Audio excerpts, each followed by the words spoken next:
Article 23।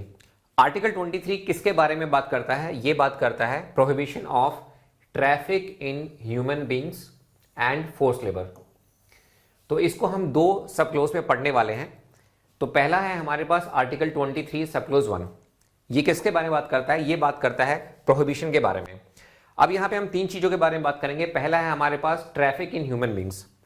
अब देखो, traffic in human beings का मतलब क्या होता है कि इंसानों को आर्टिकल्स की तरह खरीदा जाए और बेचा जाए, या फिर आप ये कह सकते हैं सिंपल लैंग्वेज में कि इंसानों को सब्जियों की तरह क्या किया जाता है? खरीदा जाता है, बेचा जाता है।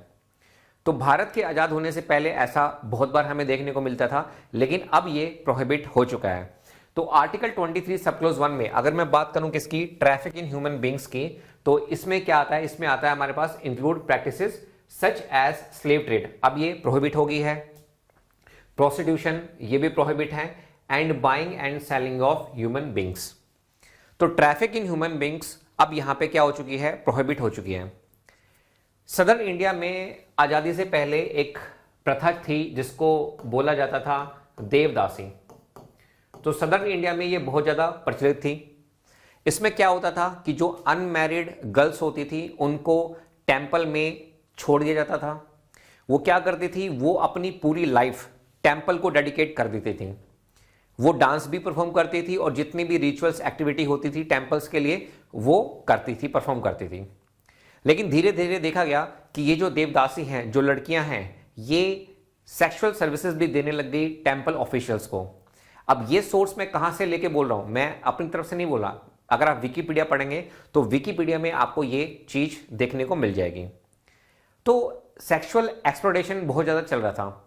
ऐसा भी देखा गया कि बहुत सारी फैमिली जो गरीब थी, जिसके बच्चे अनसाउंड माइंड के हो जाते हैं, पैदा होने के बाद वो अनसाउंड माइंड के हो जाते हैं, या फिर उनका मेंटल लेवल ठीक नहीं रहता है, या फिर वो मेंटली रिटायर्ड होते हैं, तो उनको भी टेंपल में छोड़ दिया जाता था। तो वहां पे सेक्सुअल एक्सप्लॉयटेशन देखने को बहुत ज्यादा मिलती थी। तो आजादी से पहले भी बॉम्बे में एक एक्ट बना था देवदासी को अबोलिश करने के लिए। तो इसको बिफोर इंडिपेंडेंस क्या कर दिया गया था? अबोलिश कर दिया गया था। और आपको पता है कि 26 जनवरी 1950 को इंडियन कॉन्स्टिट्यूशन कंप्लीटली एनफोर्स हो गया था। उसके बाद भी बहुत सारी स्टेट, अगर मैं बात करना चाहूं आंध्र प्रदेश की, अगर मैं बात करना चाहूं मद्रास की, तो उन्होंने भी लॉ बनाया कि इस तरह की जितनी भी प्रथाएं चल रही हैं उनको हम क्या करेंगे? अबोलिश करेंगे। तो देवदासी जो है अब वो प्रोहिबिट हो चुकी है अंडर आर्टिकल 23 सब क्लोज 1। एग्जाम में क्वेश्चन आए तो आप यहां पे लिख सकते हैं। दूसरा है बेगार। बेगार का मतलब क्या होता है? बेगार का मतलब है कंपल्सरी अनपेड वर्क। आपसे काम करवा लिया और आपको पैसा नहीं दिया गया। हर फील्ड में ऐसा होता है। मतलब अगर आप देखेंगे स्किल वर्कर की फील्ड में, अनस्किल वर्कर की फील्ड में ऐसा होता रहा है और आज की डेट में भी ऐसा हो रहा है। मेरे बहुत सारे साथी हैं जो कोचिंग में पढ़ाने के लिए जाते हैं, वो वहां पे पढ़ाते हैं, काम करते हैं, लेकिन उनको सैलरी, जो भी वेजेस उनको मिलना चाहिए, जो भी उनको रेन्यूमरेशन मिलना चाहिए, वो नहीं मिल पाता है। लेकिन अब ये जो है ये बेकार है। और इसके अलावा other similar form of force labour ये भी क्या कर दी गई हैं? प्रोहिबिट कर दी गई हैं। यानी कि किसी भी तरह का इनवॉलंटरी वर्क है, अगर किसी इंसान से करवाया जा रहा है अगेंस्ट देयर विल, तो उसको भी हम क्या करते हैं? प्रोहिबिट करते हैं।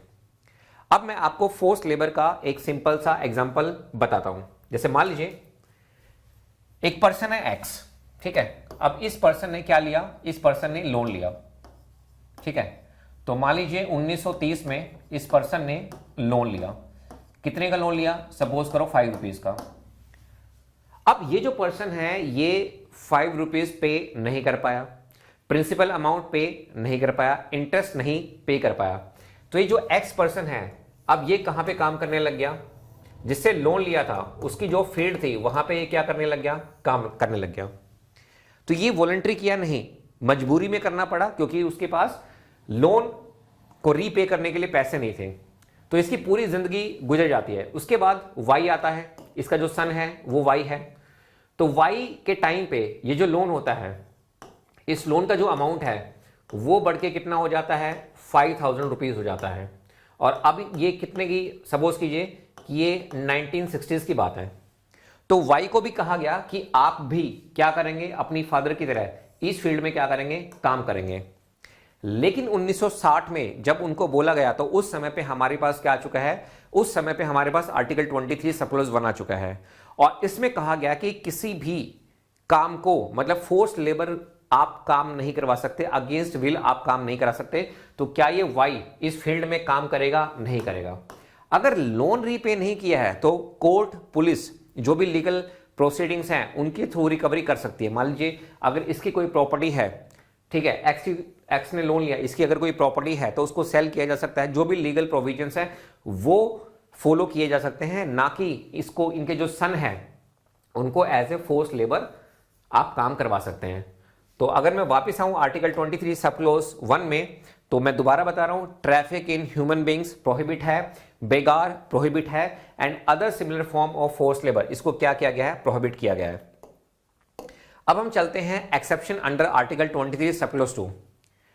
अगर आप इजराइल में जाएं, अगर आप इजिप्ट में जाएं, तो वहां पे आपको कॉन्स्क्रिप्शन सिस्टम देखने को मिलता है, उसको बोलते हैं कंपल्सरी मिलिट्री सर्विसेज।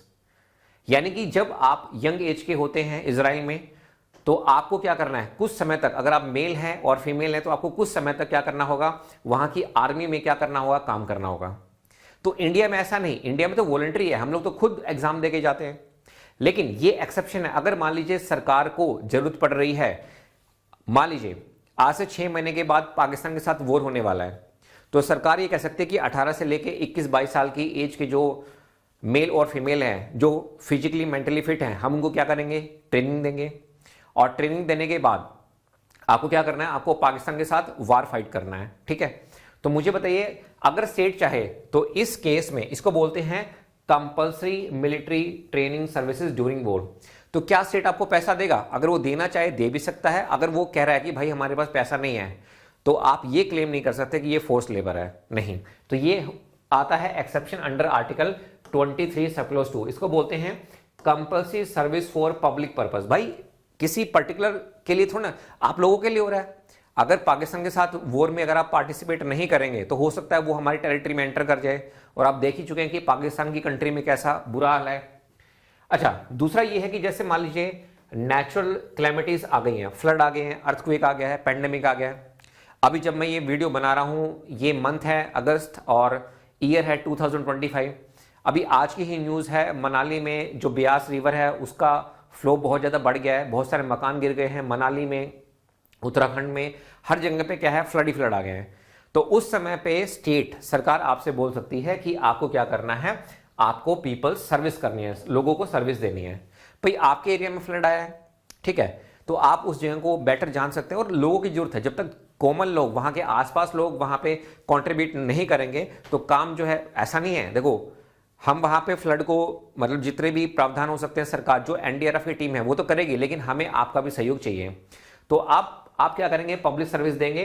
क्या आपको पैसा दिया जाएगा?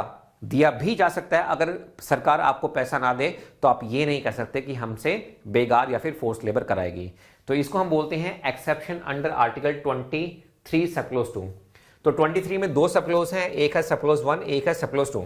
अब देखो, अब दोनों के लिए लो है। जैसे मान लीजिए ट्रैफिक इन ह्यूमन बींग्स और फोर्स लेबर अगर करवाया जा रहा है तो उसके लिए लो है इमोरल ट्रैफिक प्रिवेंशन एक्ट 1956।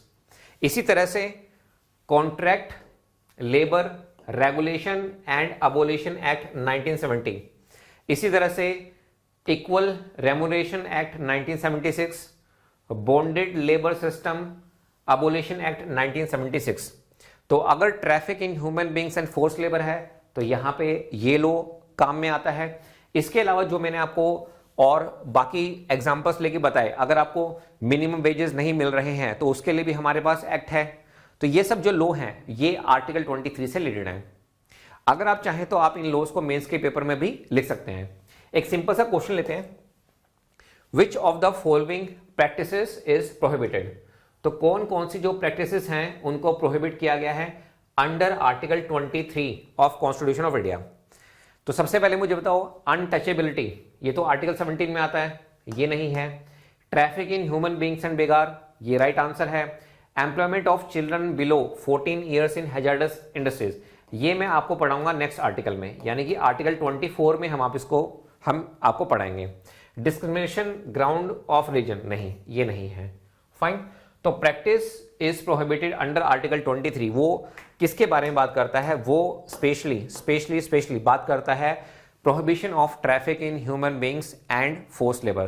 तो उम्मीद करता हूं कि आपको ये आर्टिकल समझ में आया होगा। Thank you.